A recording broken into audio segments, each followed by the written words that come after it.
ועכשיו פרויקט ישראלי 10, סדרת הכתבות שלנו על אנשים שתורמים מזמנם וממרצם לחברה, והכל בהתנדבות.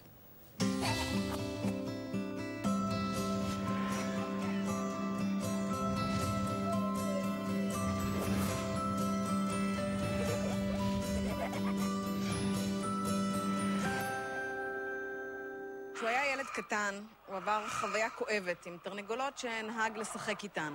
הניסיון האישי הזה שינה את ההתייחסות שלו לחיות משק. הוא כואב את סבלן, וכבר 15 שנה נלחם בדרכו השקטה להקל עליהן. חוקר, בודק ומוכיח שאפשר גם אחרת. אבי פינקס הוא ישראלי 10. הייתי בן 4, ובחצר שלנו גדלו 2 תרנגולות, והייתי משחק איתם יום-יום. ויום אחד, אחת נעלמה. שאלתי איפה היא, אמרו לי, עשינו ממנה מרק. אני הזדעזעתי ואמרתי, אני בשר לא אוכל, אני את החברים שלי לא אוכל.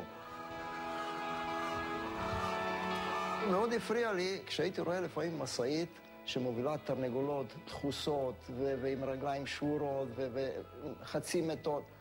חשבתי, מה אפשר לעשות? אני אבי פינקס, בן 74, מראשון לציון, הקמתי את העמותה למען חיות משק. בעלי חיים בכלל הם הכי זקוקים לעזרה. למה? כי הם לא יכולים לדבר, הם לא יכולים לעשות הפגנות, הם לא יכולים להתלונן. הבעל חיים סובל בדיוק כמונו. אין לנו שום זכות להתאכזר עליהם ולהחזיק אותם בתנאים קשים. בלילה זה הכל מכוסה פה, זה וזה, הם ישנים על זה. יום אחד פגשתי מישהו, דוקטור גדי גבריהו, הוא דוקטור להתנהגות בעלי חיים. והיות ושנינו אקדמיים, אני במקצוע מהנדס מכונות ותואר שני בחינוך, אז הקמנו עמותה. לפחות חצי מטר צריך להיות לתרנגולת. אנחנו ניגשנו לדברים האלה בצורה הכי מדעית שאפשר, והוצאנו כמה מחקרים על הנושאים האלה. אחד המחקרים הראשונים שנעשו היה בנושא פיתום האווזים. המחקר בדק את תמונת המצב בארץ ובעולם, ושימש את העמותות במאבקן נגד הפיתום האכזרי, מאבק שהסתיים בחקיקה בכנסת ובהפסקת פיתום האווזים בארץ. דבר נוסף, אנחנו הכנסנו את הנושא הזה של ביצי חופש. בלולים הרגילים שמים בתוך כלוב שהשטח שלו הוא כזה, שמים 3 תרנגולות. בכלוב סוללה תרנגולת עומדת על רשת, עם עוד 2 או 3 או 4 חברות שלה, היא לא מסוגלת לזוז בכלל, היא לא יכולה לפתוח את הכנפיים שלה. הרשת פוצעת את הרגליים שלה, מעוותת אותם. התנאים שם זה משהו בלתי אפשרי. היו הרבה אנשים שאומרים, אנחנו לא רוצים לאכול ביצים מתרנגולת שסבלה בתוך כלוב.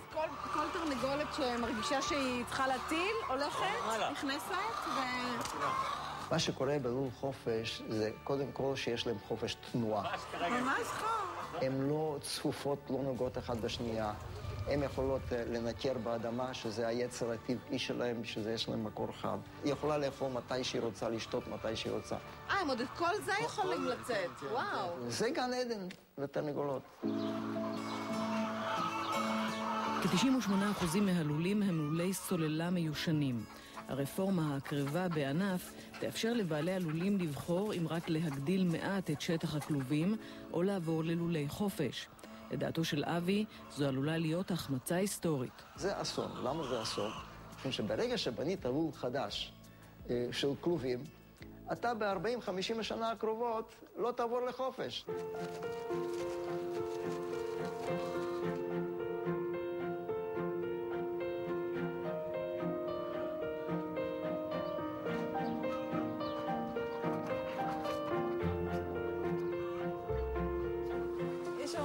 שעכשיו התחילה. אנחנו בפירוש עובדים עם המגדלים, לא נגד המגדלים, מה שלמשל הצעתי ברפורמה.